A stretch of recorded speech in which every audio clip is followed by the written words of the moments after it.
Hello అండి, శ్రోతలకు నమస్కారం. నేను మీకు ఈరోజు చదివి వినిపించబోయే మరో మంచి నవల శ్రీమతి ఎద్దనపూడి సులోచనారాణి గారు రచించిన జై జవాన్ అనే నవలండి. ఈ నవల చాలా మంచి నవలండి. మీకు కనుక నచ్చినట్లయితే లైక్ చేయండి, షేర్ చేయండి, సబ్స్క్రైబ్ చేయండి. ప్లీజ్ అండి, నా ఛానల్ని ఎవరైనా సబ్స్క్రైబ్ చేసుకున్నట్లయితే సబ్స్క్రైబ్ చేసుకోండి. పక్కనే ఉన్న బెల్ ఐకాన్ నొక్కండి. ఇక కథలోకి వెళితే, ఉరుములు లేని పిడుగులా ఉన్నట్టుండి హఠాత్తుగా చైనా మన దేశం మీద దాడి చేసి యుద్ధం ప్రకటించింది. ఎన్నో సంవత్సరాల నుంచి మిత్రులమని చెబుతూ ఆప్తులుగా నటిస్తూ హిందీ చీనీ బాయి బాయి అని మన చేతులు కలిపి పాటలు పాడుతూ ఉన్నట్టుండి ఒక్కసారిగా వెన్నుపోటు పొడిచారు చైనీయులు. చైనా చూపించిన ఈ మిత్రద్రోహానికి భారతీయులు దిగ్భ్రాంతి చెందారు. దేశమంతా అట్టుడికినట్టు ఉడికిపోయింది. మంచుకొండల మధ్య సరిహద్దుల్లో మన సైనికులు అమిత ధైర్య సాహసాలతో పట్టు విడవకుండా వెన్ను చూపకుండా వీరోచితంగా పోట్లాడసాగారు. ఎక్కడ చూసినా ఎవరి నోట విన్నా ఇదే మాట: యుద్ధం, యుద్ధం, యుద్ధం. బజార్లలో, పార్కుల్లో, హోటళ్లల్లో, సినిమా హాల్స్ ముందు ఎక్కడ నలుగురు చేరినా, ఏ కాస్త సమయం చిక్కినా యుద్ధం గురించే ప్రసంగాలు. సాయంత్రం అయ్యేసరికి చేస్తున్న పనులు వదిలిపెట్టి ఎవరికి వారే రేడియో ముందు చేరి ప్రాణాలను బిగబట్టి వార్తలు వినసాగారు. అందంగా చిన్నగా ఉన్న ఒక ఇంట్లో మధ్య హాలులో టేబుల్ని ఆనుకుని నిలబడి రేడియో వింటుంది ఒక అమ్మాయి. అక్కడే టేబుల్కి దగ్గరగా కుర్చీ వేసుకుని అందులో కూర్చుని ఉన్న ఒక నడివయసు దాటిన మనిషి కూడా ఒళ్ళంతా చెవులు చేసుకుని రేడియో శ్రద్ధగా వింటున్నాడు. ఆయన పేరు మాధవరావు. ఆ అమ్మాయి వారి కూతురు, పేరు భారతి. రేడియోలో భారతీయుల ప్రీతమ నాయకుడైన జవహర్లాల్ ప్రసంగం వినిపిస్తోంది. ఆయన స్వరం శాంతంగా నిదానంగా మొదలై రాను రాను ఉత్తేజకరంగా మారి ఆవేశపుటంచులని తాకి కర్తవ్యనిష్టని, దేశభక్తిని ప్రతిధ్వనించసాగింది. ఆయన ప్రసంగం ఇలా సాగిపోయింది: సహచరులారా, మిత్రులారా, దేశ ప్రజలారా, మన దేశపు ఉత్తర సరిహద్దుల్లో చైనా వారి దురాక్రమణ వల్ల ఏర్పడిన క్లిష్ట పరిస్థితుల్లో మీకు ఈ విజ్ఞప్తి చేస్తున్నాను. లడఖ్ సరిహద్దుల్లో ఎదురైన దురాక్రమణ సమస్యను శాంతియుతంగా పరిష్కరించాలని ప్రయత్నిస్తున్నాం. కానీ బలవంతుడైన మన ప్రత్యర్థి విచక్షణ రహితంగా మన మీద దురాక్రమణ సాగిస్తున్నాడు. ఈశాన్యపు సరిహద్దు ప్రాంతం నీఫారంగంలో మన సైన్యాలకు కలుగుతున్న కష్ట నష్టాలకు నేను చాలా బాధపడుతున్నాను. అధిక సైనిక బలంతో, అత్యధికమైన మారణాయుధ సంపత్తితో శత్రువులు మనపై విరుచుకుపడ్డారు. అయినా మన జవాన్లు అకుంఠిత ధైర్య సాహసాలతో పోరాడుతూనే ఉన్నారు. వారికి నా జోహార్లు. మన సైనిక బలాన్ని త్వరితగతిని అభివృద్ధిపరచడానికి ప్రయత్నిస్తున్నాం. కానీ కేవలం సైనిక బలం మాత్రమే చాలదు. దేశంలో ఒక్కొక్కరూ శ్రమించాలి, త్యాగాలు చేయాలి. ఫ్యాక్టరీలలో, వ్యవసాయ రంగంలో ఉత్పత్తి పెరగాలి. ఎట్టి పరిస్థితుల్లోనూ సమ్మెలకు దిగవద్దని కార్మిక సోదరులకి నా విజ్ఞప్తి. సాంఘిక వ్యతిరేక దేశ విద్రోహ చర్యలను ఏమాత్రం సహించమని గట్టిగా హెచ్చరిస్తున్నాను. ఇది మన జాతికి పరీక్షా సమయం. కుల, మత, వర్గ, పక్ష విభేదాలను విస్మరించి దేశ ప్రజలందరూ ఒకటిగా సంఘటిత శక్తిగా నిలబడి పోరాడాలి. భారతీయులు శాంతి కాముకత తప్ప వీరువులు, అసమర్థులు కారని ప్రత్యర్థికి మనం గుణపాఠం నేర్పాలి. ఎంత విపత్కర స్థితి ఎదురైనా ధైర్యంగా నిలబడండి. ఆత్మవిశ్వాసంతో మెలగండి. విజయం సాధించే వరకు పోరాడదాం. ఇవే మీకు నా హృదయపూర్వక శుభాకాంక్షలు. జై హింద్. ప్రసంగం పూర్తయ్యేసరికి భారతి ముఖంలో ఉత్తేజం తాండవమాడింది. కళ్ళల్లో ఆవేశం కదలాడింది. మాధవరావు ముఖం గంభీరంగా మారింది. ఆయన కళ్ళు ఆవేదనకి ప్రతిరూపాలైనాయి. 4 రోజుల తర్వాత సిటీ మధ్యలో ఉన్న టౌన్ హాలు ఆ రోజు రంగురంగుల దీపాలతో వెలిగిపోతూ దూరానికి పెద్ద కాంతిపుంజంలా ద్యోతకమవుతోంది. దాని ఆవరణ నిండా ఆడపిల్లలు, మగపిల్లలు, పెద్దవాళ్ళు, చిన్నవాళ్ళు హడావిడిగా అటు ఇటు తిరుగుతున్నారు. గేటు ముందు దేశభక్తిని సూచించే వాక్యాలతో వస్త్రఖండాలు పెద్ద పెద్ద తోరణాల్లా వేలాడుతున్నాయి. ఆ సందడికంతటికీ కారణం, ఆ రోజు అక్కడ అన్ని రాజకీయ పక్షాలు కలిసి దేశ రక్షణ నిధి సేకరణకి ఒక కార్యక్రమం ఏర్పాటు చేశారు. దానికి అధ్యక్షత వహించడానికి ప్రఖ్యాత దేశభక్తుడు, నిస్వార్థ ప్రజాసేవకుడు అయిన మాధవరావు గారిని ఎన్నుకున్నారు. ఇక్కడ మాధవరావు గారి గురించి కొంచెం చెప్పాలి. ఆయన ఉప్పు సత్యాగ్రహం రోజుల్లో మహాత్ముని స్వాతంత్రం మహాత్ముని స్వాతంత్ర శంఖారావం విని నెలకు కొన్ని వేల ఆదాయం వచ్చే న్యాయవాద వృత్తి విసర్జించి స్వాతంత్ర సమరంలో పాల్గొన్నారు. అనేకసార్లు జైలుకు వెళ్ళారు. మహాత్ముని మన్ననలు పొందారు. స్వాతంత్రం వచ్చిన తర్వాత కూడా ఎలాంటి పదవులు ప్రతిఫలాలు ఆశించకుండా ఈనాటి వరకు ఆయన ఒంట్లో శక్తిని, ఇంట్లో సంపదని దీనజనోద్ధరణకే దారపోస్తూ గడుపుతున్నాడు. నిరాడంబర జీవి. ఆదర్శాలు వల్లించడానికి కాదు, ఆచరించడానికి అని నమ్మే మనిషి. ఆయనకు చెరో కన్నుల ఒక కొడుకు, ఒక కూతురు ఉన్నారు. కూతురు పేరు భారతి, కొడుకు పేరు రవి. రవి ప్రస్తుతం ఉత్తర సరిహద్దుల్లో రణరంగంలో ఉన్నాడు. రవి, భారతి ఇద్దరూ ఆ తండ్రికి తగిన పిల్లలు. సుమ అనే గౌరవాభిమానాలు సంపాదించుకున్నారు. రవి, భారతి ఇద్దరూ ఆ తండ్రికి తగిన పిల్లలు. సుమ అనే గౌరవాభిమానాలు సంపాదించుకున్నారు. రక్షణ నిధి సేకరణకి ఏర్పాటు చేసిన ప్రోగ్రాంలో భారతి మాధవరావు చెల్లెలు కూతురు అయిన కస్తూరి ప్రధాన పాత్రలు వహించారు. దేశభక్తిని ఉద్బోధించే ఆ నృత్యవాటిక ప్రేక్షకుల హృదయాల్లో ప్రతీకార జ్వాలల్ని మండింపచేసిందంటే అతిశయోక్తి కాదు. మాధవరావు గారు అధ్యక్షోపన్యాసంలో ఇలా చెప్పారు. ఇప్పుడు ఇది మన దేశానికి ఒక అగ్ని పరీక్ష. చుట్టూ మంటలు మండుతున్న ఇంట్లో మనం ఉన్నాం. ఇది ప్రస్తుతం మన దేశ పరిస్థితి. మన మంచితనాన్ని చైనీయులు అసమర్థతగా భావించారు. మన సైనిక శక్తి వాళ్ళ శక్తి కంటే తక్కువ అన్నదే వాళ్ళు లెక్క చూసుకున్నారు. కానీ ఈ ప్రపంచంలో ఎటువంటి బలవత్తర శక్తులకి తల ఒగ్గని మన ఆత్మశక్తిని, అంకుటిత ప్రజా సంకల్పాన్ని, అంకుటిత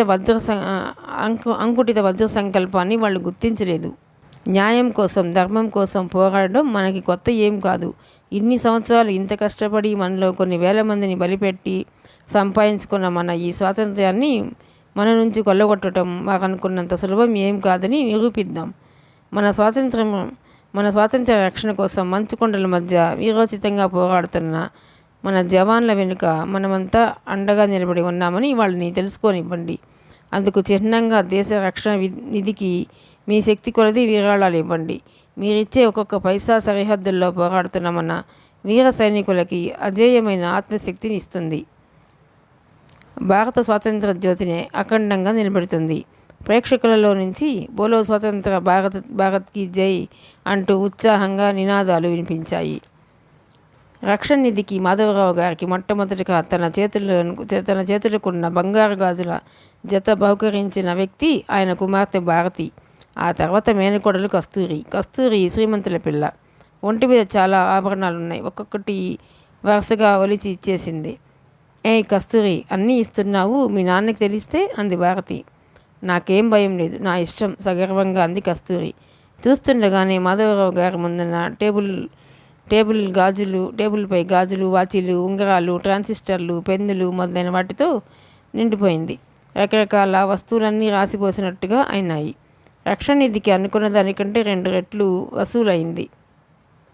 అందరికీ ఎంతో సంతృప్తి అనిపించింది. అత్యంత అధునాతనమైన తీరులో విశాలంగా ఎత్తుగా ఉన్న 2 అంతస్తుల భవనం అది. ఆ ఇంటి యజమాని రావు బహదూర్ నరసింహారావు. ఆయన ఆ ఊళ్ళోనే కాదు, ఆ చుట్టుపక్కల 10 ఊళ్ళ మొత్తం మీద ఎవరూ సాటిరానంత శ్రీమంతుడు. ఆంధ్రదేశం మొత్తం మీద ప్రసిద్ధి చెందిన కాంట్రాక్టరు. నరసింహారావుకి ఎక్కడ వినయ విధేయతలు చూపాలో, ఎక్కడ నెత్తిన మొట్టాలో బాగా తెలుసు. తనకి ఏ విధంగా పనికిరాని వాళ్ళతో పరిచయం పెంచుకోవటం కానీ, స్నేహం కలుపుకోవటం కానీ ఆయన చేయడు. బ్రిటిష్ ప్రభుత్వ కాలంలో రావు బహదూర్ బిరుదు పొందిన ఆయన దేశానికి స్వతంత్రం రాగానే ఆ బిరుదు విస్మరించాడు. కాంట్రాక్టర్ అయి లక్షలు సంపాదించాడు. రావు బహదూర్ నరసింహారావు గారి ఇంటి ముందు కొత్తగా నిగనిగలాడుతున్న ఖరీదైన కారు ఒకటి వచ్చి ఆగింది. అందులో నుంచి కస్తూరి దిగి లోపలికి పరిగెత్తింది. లోపల హాల్లో నరసింహారావు గారి భార్య సుందరమ్మ ఫోన్లో ఎవరినో గదమాయించింది. రాంగ్ నెంబర్, ఇది రావు బహదూర్ నరసింహారావు గారి ఇల్లు అని ఎన్నిసార్లు చెప్పాలి, బుద్ధి లేదు, పెట్టేయ్ అంది. ఇంతలో అమ్మ అని గారంగా పిలుస్తూ కస్తూరి వచ్చింది. సుందరమ్మ ఫోన్ పెట్టేసి తిరిగి చూసింది. కూతుర్ని చూడగానే ఆవిడ ముఖం వికసించింది. వెంటనే పక్క గదిలో ఉన్న భర్తను ఉద్దేశించి బిగ్గరగా, అమ్మాయి వచ్చిందండి, అమ్మాయి మిమ్మల్నే అని కూతురు వైపు తిరిగి, అదేమిటమ్మా టెలిగ్రామ్ అయినా ఇవ్వకుండా వచ్చేసావు అంది. కూతురు వచ్చిందన్న వార్త వినగానే ఏవో కాగితాలు చూసుకుంటున్న నరసింహారావు యువతలకు వచ్చాడు. సుందరం అప్పటికే కూతురు నిగాదిగా చూస్తూ, అదేమిటే నీ నగలన్నీ ఏవి అంది. దేశ రక్షణ నిధికి విరాళం ఇచ్చేశానమ్మా సగర్వంగా అంది కస్తూరి. విరాళమా? అన్ని నగలు సుందరమ్మ కొయ్యబారిపోయింది. విరాళం ఇచ్చావా అన్నాడు తండ్రి కూడా నమ్మైనట్టు చూస్తూ. అవును నాన్న, అక్కడున్న వాళ్ళందరిలో ఎక్కువ నగలు ఇచ్చింది నేనే. మీరే చెప్పారుగా నేను ఎప్పుడు ఏ పని చేసినా మన హోదాకి తగినట్టు ఉండాలని. అఘోరించినట్టుంది నీ తెలివి. నాకు అనుమానంగానే ఉంది ఇది ఎప్పుడో ఇంత పని చేస్తుందని. పిల్లని అక్కడ ఉంచవద్దు మొర్రో అంటే విన్నావా? చదువో అంటూ తీసుకెళ్ళి మీ అన్నయ్య ఇంట్లో పెట్టావు. ఇంకేం, ఆయన పైత్యం అంతా దీనికి ఎక్కింది. నరసింహారావు కోపంతో భార్య మీద విరుచుకుపడ్డాడు. కస్తూరి ముఖం చిన్నపోయింది. అదేమిటి నాన్న, దేశ రక్షణ నిధికి విరాళం ఇస్తే తప్ప? ఇవ్వచ్చు, తప్పులేదు, కానీ దానికో పద్ధతి అంటూ లేదు. నేను ఇచ్చాను విరాళం, కానీ ఎలా? ముఖ్యమంత్రి గారికి చెక్కు స్వయంగా అందిస్తూ వెంట ఫోటోగ్రాఫర్ని తీసుకెళ్ళి ఫోటో తీయించాను. మర్నాటికల్లా ఆ ఫోటో అన్ని పత్రికల్లో మొదటి పేజీల్లో వేయించాను. నేను చెప్పకుండానే అందరికీ నేను విరాళం ఇచ్చినట్టు తెలిసింది. అలా ఏ పని చేసినా ఒక గుర్తింపు, ప్రయోజనం ఉండాలి. అంతేగాని నగలన్నీ తీసుకెళ్ళి గంగలో పారేసి వస్తావా? కస్తూరి గారంగా మూతి విరిచింది. పో నాన్న, నా ఇష్టం. నగలు నావి, పెట్టుకున్నా ఇచ్చినా రెండూ ఒకటే. ఇదిగో ఏమేవో నిన్నే. ఇది మీ అన్నయ్య ఇంట్లో ఇంకో సంవత్సరం ఉంటే ఎందుకు పనికి రాకుండా పోతుంది. చదివిన చదువు చాలు. ఈ ఏటితో చదువు మానిపించి ఇక్కడే ఉంచేసేయి ఆజ్ఞాపించారు ఆయన. సుందరమ్మ అదే నయం అన్నట్టు తలూపింది. రాత్రి వేళ మాధవరావు గారి ఇల్లు. ఆయన ఇంకా నిద్రపోలేదు. మంచం పక్కన టేబుల్ మీద ఉన్న కొడుకు ఫోటో వైపు తదేకంగా సంతృప్తిగా చూస్తున్నారు. ఆయన కనుకొలకుల్లో నీళ్లు నిలిచాయి. ఇంతలో భారతి గదిలోకి వచ్చింది. తండ్రిని చూసి కంగారు పడింది. ఏమిటి నాన్న అంది. ఏం లేదు తల్లి, ఆనంద బాష్పాలు. జీవితంలో ఏనాడు ఎరగనంత ఆనందం ఈనాడు నాలో పొంగి పొరలుతో ఉందమ్మా. దేశ స్వాతంత్ర్యం కోసం నేను పోరాడాను. ఆ స్వాతంత్ర రక్షణ కోసం ఇవాళ నా బిడ్డలు పోరాడుతున్నారు. కన్న తండ్రికి ఇంతకంటే ఇంకేం కావాలమ్మా? ఆయన కళ్ళు మరోసారి ఫోటో మీద నిలిచినాయి. భారతి కూడా అన్నగారి ఫోటో వైపు ఆత్మీయతతో అభిమానంగా చూసింది. War front. రవి శత్రు సైనికులతో వీరోచితంగా పోరాడుతున్నాడు. ఆ క్షణంలో, ఆ రణరంగంలో మన సైనికులు ఎవరికి వెరపు అనేది లేదు. జంకు గొంకులు అసలే లేవు. శత్రు సంఖ్య ఎంతో అధికంగా ఉంది. చైనీయులు చీమల్లా దోమల్లా ముందుకు చొచ్చుకు వచ్చేస్తున్నారు. వాళ్ళ దగ్గర ఆయుధాలు కూడా అనేకం ఉన్నాయి. అయినా సరే మన వీరులైన జవానులు మొండి ధైర్యంతో వాళ్ళని లక్ష్య పెట్టకుండా తామున్న స్థావరం దక్కించుకోవటానికి, శత్రువులకి చిక్కకుండా ఉండటానికి ప్రాణానికి తెగించి పోరాడుతూనే ఉన్నారు. ఒకసారి జరిగిన కాల్పులలో రవికి బలమైన గాయాలు తగిలాయి. నోటి నుంచి రక్తం కారుతోంది. కుడి భుజంలోకి గుండు దూసుకుపోయింది. పాదం మీద దెబ్బ తగిలింది. అయినా సరే ఆ బాధని లక్ష్య పెట్టకుండా అలాగే కుంటుతూనే, రక్తం కారుతూనే పోరాటం సాగించాడు. అతని ఒంటి నిండా చెమటలు దిగగారసాగాయి. ఎంత ప్రయత్నించినా ఆ స్థావరం వశపరచుకోవడం శత్రు సైనికులకి సాధ్యం కాలేదు. అది మనకు దక్కటానికి కేవలం ఆ రోజు రవి కనబరిచిన ధైర్య సాహసాలే కారణం అనుకున్నారు మిగతా వాళ్ళు. రవి మెల్లగా స్పృహ తప్పి నేల మీదకి ఒరిగిపోయాడు. అతని చేయి ఇంకా తుపాకీని గట్టిగా పట్టుకునే ఉంది. కొద్దిసేపు గడిచిన తర్వాత ఆర్మీ డాక్టర్ మరో మనిషి సహాయంతో రవిని చేతుల మధ్య లేవనెత్తి తీసుకుని వెళ్ళారు. యుద్ధరంగంలో మన వాళ్ళు పరిస్థితి గురించి ఎప్పటికప్పుడు రేడియోలో వార్తలు వస్తూనే ఉన్నాయి. విద్యార్థులు క్లాసుల్లో నుంచి బయటకు వచ్చేశారు. కార్మికులు చేస్తున్న పనులు వదిలి వచ్చారు.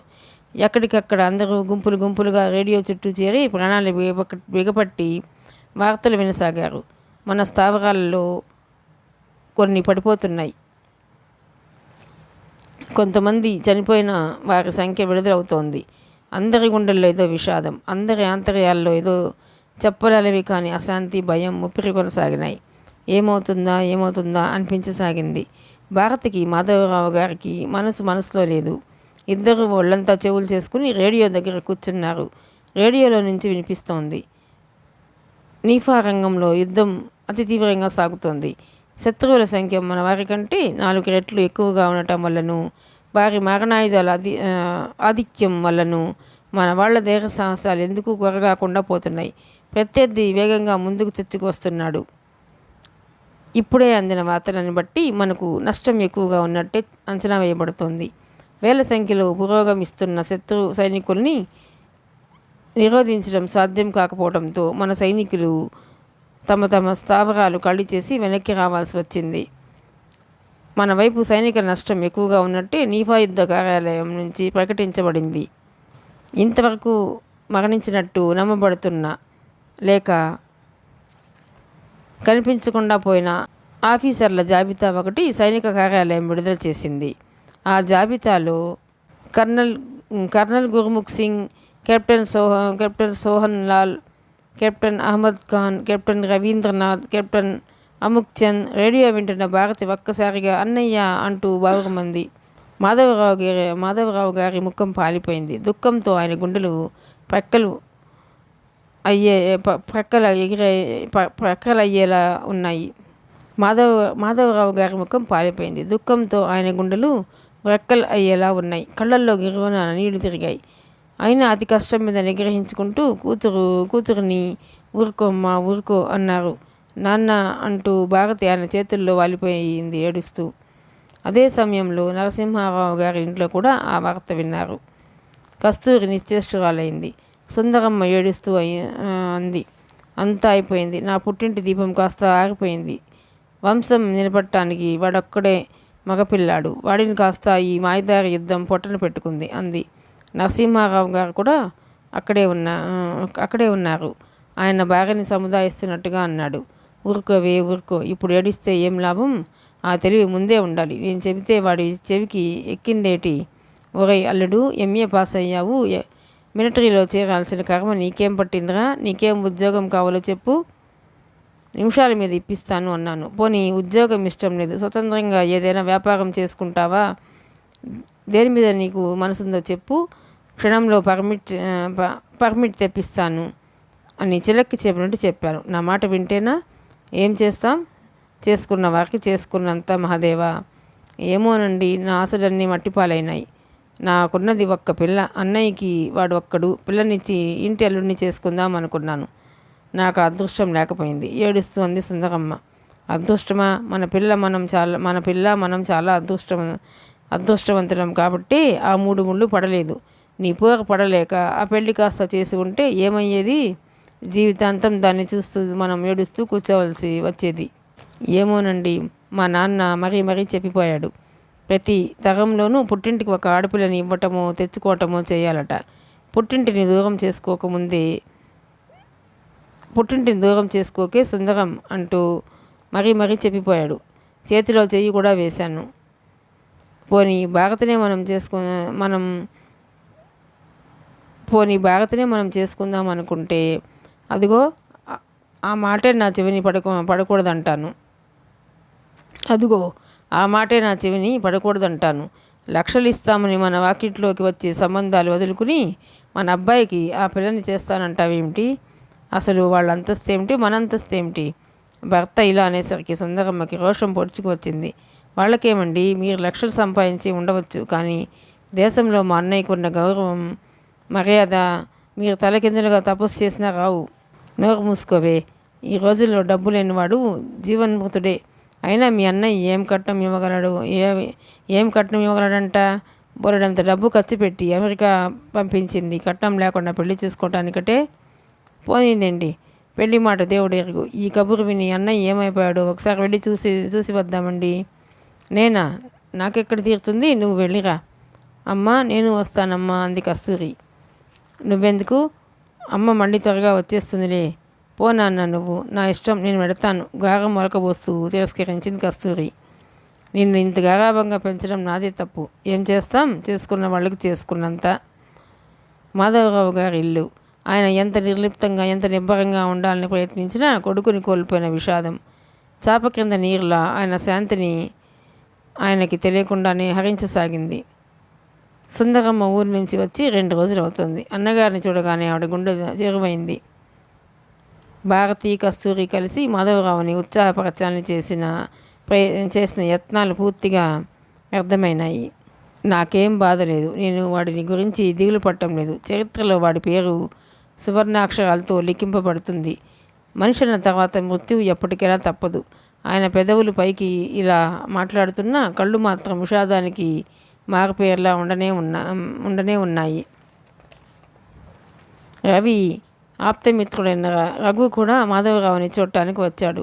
రఘు డాక్టర్, అభ్యుదయ భావాలు గల యువకుడు.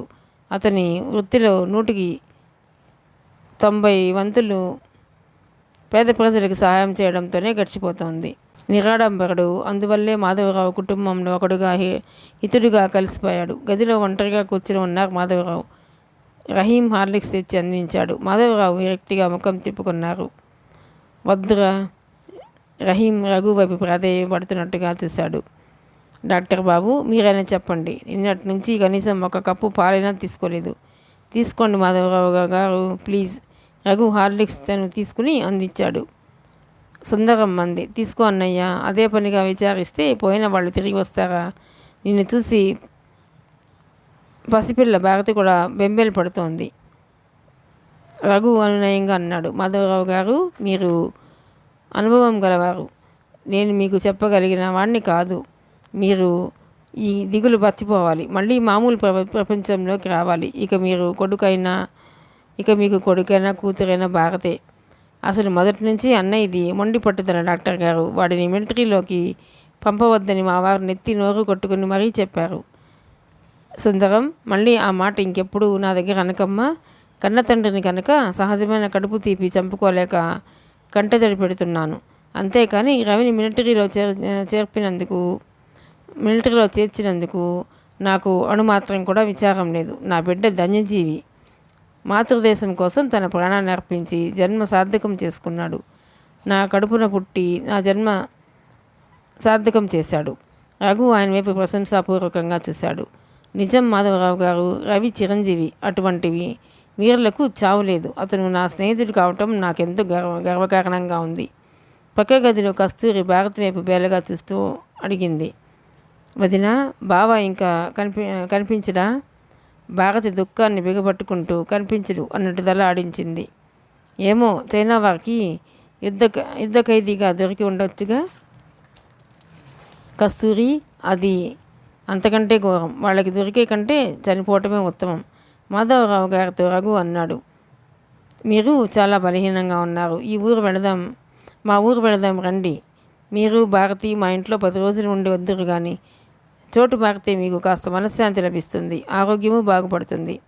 భారతికి ఈ సూచన నచ్చింది. అవును నాన్న, డాక్టర్ గారి దగ్గర ఉండడం చాలా అవసరం. నీ ఒంట్లో బొత్తిగా బాగాలేదు. సుందరమ్మకి ఈ ధోరణి నచ్చలేదు. ఆ డాక్టర్ కోసం ఆ ఊరెందుకు? మా ఊళ్ళో లేరు డాక్టర్లు. బజార్కి 10 మంది ఉన్నారు. అసలు నేను వచ్చింది వీళ్ళని తీసుకెళ్ళటానికే. మా ఇంటికి వెళదాం రా అన్నయ్య. కానీ మాధవరావు అంగీకరించలేదు. రఘు ఆయనకి రవితో సమానుడు. అది కాకుండా అతని ఇల్లు చాలా ప్రశాంతంగా హాయిగా ఉంటుంది. అందువల్ల రఘుతో వెళ్ళటానికి నిశ్చయించుకున్నారు. కస్తూరి చిన్నబుచ్చుకున్న ముఖంతో అంది. మేం పరాయి వాళ్ళ మామయ్య? మా ఇంటికి రాకూడదు? లేదమ్మా, ఇప్పుడు కాదు, తర్వాత కాస్త కుదుటపడిన తర్వాత ఇంకెప్పుడైనా వస్తాను అన్నారాయన అనునయంగా. వార్ ఫ్రంట్ దగ్గర మిలిటరీ క్యాంప్. రవి బ్యాండేజెస్తో పడుకుని ఉన్నాడు. నర్సు సుశీల అతని దగ్గర టెంపరేచర్ చూసి నోట్ చేసుకుంది. డాక్టర్ రవిని పలకరించాడు. ఎలా ఉంది ఇప్పుడు? చాలా బాధగా ఉంది doctor. You will be all right. ఎప్పుడు డాక్టర్? మళ్ళీ నా చెయ్యి ఎప్పుడు మగతుపాకి పట్టుకుంటుంది? నా డ్యూటీకి నేను ఎప్పుడు హాజరవ్వగలను? మళ్ళీ హాజరు కాగలను అని నీకెప్పుడు అనిపిస్తే అప్పుడే, చిరునవ్వుతో సమాధానం ఇచ్చారు doctor. Thank you doctor, Ravi అస్పష్టంగా అన్నాడు. అతనికి గాయాలు చాలా తీవ్రంగా తగిలినాయి. రక్తం బాగా పోయింది. పరిస్థితి కొద్దిగా ప్రమాదంగా ఉంది. డాక్టర్, నర్స్ టెంట్ యువతలకు వచ్చారు. డాక్టర్ నర్సు సుశీలతో అన్నాడు. సిస్టర్, ఆయన కండిషన్ ఏం బాగాలేదు. వెంటనే హాస్పిటల్కి చేర్చాలి. నేను వెళ్ళి అంబులెన్స్ పంపే ఏర్పాట్లు చేస్తాను. నువ్వు ఇక్కడే ఉండు. ఎస్ డాక్టర్ అంది సుశీల. డాక్టర్ వెళ్ళిపోయాడు. సుశీల క్షణం సేపు అక్కడే నిలబడిపోయింది. యుద్ధం ముమ్మరంగా ఉన్న ఈ సమయంలో ఎంతోమంది క్షతగాత్రుల కళ్ళు పోయిన వాళ్ళు, కొన ఊపిరితో గిలగిలాడుతున్న వాళ్ళు ఎంతమందో. అసలు మనిషికి మనిషికి మధ్య ఎందుకో వైరాలు, యుద్ధం పేరిట ఎంత వినాశనం, మానవుడిలో దానవుడు దాగి ఉన్నాడు అనటానికి నిదర్శనే ఈ యుద్ధాలు, అత్యాచారాలు, కక్షలును. ఒకే ఒక క్షణం భరధ్యానంగా నిలబడిపోయిన సుశీల టెంట్ లోపల నుంచి అబ్బా అన్న రవి మూలుగు వినపడగానే ఉలిక్కిపడి ఈ లోకంలోకి వచ్చింది. రవి మూలుగుతున్నాడు. అతని స్థితి స్పృహ ఉండి లేనట్టుగా ఉంది. సిస్టర్, నస్సుని చూడగానే బాధ భరించినట్టు మూలిగాడు. ఎస్. సుశీల అదుర్దగా అతని దగ్గరికి వెళ్ళింది. కాలు చాలా నొప్పిగా ఉంది. ఆయాసపడుతూ బాధతో మాటని పెగిలించుకుంటూ అన్నాడు రవి. ఇప్పుడే ఒక క్షణం అంటూ నర్స్ గబగబా బయటకు వచ్చింది. అక్కడ ఉన్న ఒకతనితో ఆర్డర్లీ అని పిలిచింది. Yes sister. అతను ముందుకు వచ్చాడు. నువ్వు చప్పున వెళ్ళి ఒక దిండు తీసుకురా. చూడు, ఒకటి చాలదు, 2 కావాలి అంది. Yes sister. ఆర్డర్లీ గబగబా వెళ్ళాడు. నర్స్ తిరిగి టెంట్ లోపలికి వచ్చింది. టెంట్కి కొద్ది దూరంలో ఉన్నట్టుండి ధన్మని బాంబు పేలింది. సుశీల ఉలిక్కిపడింది. రవి కదిలి లేవబోయాడు. సుశీల అతని దగ్గరికి వస్తూ, మీరు లేవకండి, కదలకూడదు మీరు అంది. చుట్టూ శత్రువులు ముందుకు చచ్చుకుతూ వస్తున్నట్టు సూచనగా చేతి బాంబులు పేలసాగాయి. వారికి జవాబు చెప్పాలని ఆదుర్దా పడుతున్నట్టు మెషిన్ గన్స్ దన్ అని పేలుతున్నాయి. ఒక్క 5 నిమిషాలు ఆ తుపాకుల శబ్దానికి సుశీల చెవులు చిల్లులు పడినట్టయింది. బెడ్ మీద రవి కదినాడు. సుశీల అతని దగ్గరికి పరిగెత్తుకు వచ్చింది. రవి పిలిచాడు. సిస్టర్. Yes sir. నువ్వు వెళ్ళిపో. No sir, no. మీరు కాస్త ఓపిక తెచ్చుకోగలరా? మనం బయటకు వెళ్ళగలమేమో చూద్దాం. రవి నిస్సహాయంగా చూశాడు. లాభం లేదు సిస్టర్, నేను ఈ పరిస్థితుల్లో కదలలేను, సాధ్యం కాదు. ప్రయత్నించి చూడండి, మనకి ఇంకా టైం ఉంది. రవి కాలు కదల్చబోయి అబ్బా అని పెద్దగా మూలిగాడు. ఆ బాధకి తట్టుకోలేనట్టు అతని నుదుటి నిండా చెమటలు పట్టినాయి. పళ్ళ బిగువన అన్నాడు. లాభం లేదు, నేను కదలలేను, నువ్వు వెళ్ళు. రవి అంటుండగానే మరో బాంబు పేలింది. అది టెంట్ దగ్గరగా పడటంతో టెంట్ అంటుకుంది. అది చూసిన రవి ఆజ్ఞాపించినట్టుగా అన్నాడు. సిస్టర్, వెళ్ళు, తక్షణం వెళ్ళిపో. ఒక్క నిమిషం కూడా వృధా చేయకు. ఆలస్యం చేస్తే నువ్వు కూడా నాతో పాటు ఆహుతి అవుతావు. క్షమించండి, ఈ భయంకరమైన పరిస్థితిలో మిమ్మల్ని వదిలిపెట్టి నేను వెళ్ళలేను. సిస్టర్ అరచాడు Ravi. No, I don't go. దృఢంగా వచ్చింది సమాధానం. రవి వెర్రివాడిలా చూశాడు. ఓర్పు పోయి ఆవేశంగా అన్నాడు. సిస్టర్, నీకేమైనా మతిపోయిందా? నాకెలాగూ చావు తప్పదు. నువ్వు కూడా చేతులా నాతో చావు తెచ్చుకుంటావా? నువ్వు బ్రతికితే అలాంటి వాళ్ళను 10 మందిని బ్రతికిస్తావు. వెళ్ళు, వెంటనే వెళ్ళు. నో, క్షమించండి, నేను 10 మందినే బ్రతికించగలను, కానీ మీలాంటి వాళ్ళు బ్రతికితే నాలాంటి 100 మందిని రక్షించగలరు. ప్లీజ్, మీరు కదలకపోతే మిమ్మల్ని వదిలి నేను వెళ్ళలేను. నా వృత్తి బాధ్యత నేను నెరవేర్చాలి, దృఢంగా జవాబిచ్చింది సుశీల. ఏమిటి మొండితనం? రవి విసుగ్గా చూశాడు. మీరు కాస్త ప్రయత్నిస్తే అప్పటికే చుట్టూ మంటలు వ్యాపిస్తున్నాయి. సెగలు కక్కుతూ పొగలు విడుస్తూ బగబగమంటూ నాలుకలు జాస్తూ చకచకా పాకి వస్తున్న ఆ మంటల వైపు రవి నిస్సహాయంగా చూశాడు. సుశీల తొందర చేస్తున్నట్టుగా బ్రతిమలాడుతున్నట్టుగా ఉంది. రవి ఏం చేయాలో తోచని వాడిలా సుశీల వైపు చూశాడు. సుశీల కర్తవ్య నిష్ఠతో నిశ్చలంగా నిలబడి ఉంది. ఇప్పుడు తను ఏమాత్రం ఆలస్యం చేసినా తన మూలంగా ఒక నిండు ప్రాణం బలి అవుతుంది. రవి ఇక గత్యంతరం లేని వాడిలా శక్తి కూడా తీసుకుని బాధని బిగబట్టుకొని లేవటానికి ప్రయత్నించాడు. సుశీల అతని నడుము చుట్టూ చేయివేసి అతని భాగమంతా తన మీదకు మోసుకుని అతని చేయి తన మెడ చుట్టూ వేయించుకుని గట్టిగా పట్టుకుని ఆసరా ఇచ్చి రవి అడుగులు వేయటానికి తోడ్పడింది. ఒళ్ళంతా చెమటలతో తడిసి స్నానం చేసినట్టు అవగా నరకం అంటే ఏమిటో ప్రత్యక్షంగా అనుభవిస్తూ శరీరం చిత్రహింసకి గురి అవుతుండగా పళ్ళ బీగువన ఎలాగైతేనేం రవి సుశీల సహాయంతో టెంట్ దాటి బయటకు వచ్చాడు. అతను అటు అవతల పాదం పెట్టిన మరుక్షణంలోనే టెంట్ కుప్పలా కూలిపోయింది. వెంటనే బగ్గుమన్న ఎర్రటి మంటలు బగబగలాడుతూ ఆకాశంలోకి లేచినాయి. రవి ఒక్క నిమిషం తన బాధని సర్వస్వం మర్చిపోయి కొయ్యబారిపోయినట్టు చూశాడు. సుశీల దేవతల అంత మొండి పట్టకపోతే స్వార్థంగా తన దారి తను చూసుకుని వెళ్ళిపోయినట్టయితే ఈసరికి తను ఆ మంటల మధ్య ఏనాడు భయం అంటే ఏమిటో ఎరగని అతనికి శరీరం జలధరించింది. సరిగ్గా సుశీల మనసులో కూడా ఇంచుమించుగా ఇవే ఆలోచనలు కదిలాడుతున్నాయి. అప్రయత్నంగా ఇద్దరూ ముఖాలు చూసుకున్నారు. రవి కళ్ళల్లో కృతజ్ఞత తొంగి చూసింది. ఆ క్షణంలో సుశీల అతనికి ప్రాణదాతలా కనిపించింది. థ్యాంక్ యూ అన్నాడు స్పష్టంగా. ఇద్దరూ కలిసి 4 అడుగులు వేశారో లేదో వాళ్ళ ముందు మరో చేతి బాంబ్ దన్మని పేరింది. అమ్మా అన్న ఆర్తనాదంతో రవి కిందకి ఒరిగాడు. నల్లటి పొగ వికృతంగా వలయాలుగా ఆకాశంలోకి లేచింది. మిగతా కథ 2వ భాగంలోనండి.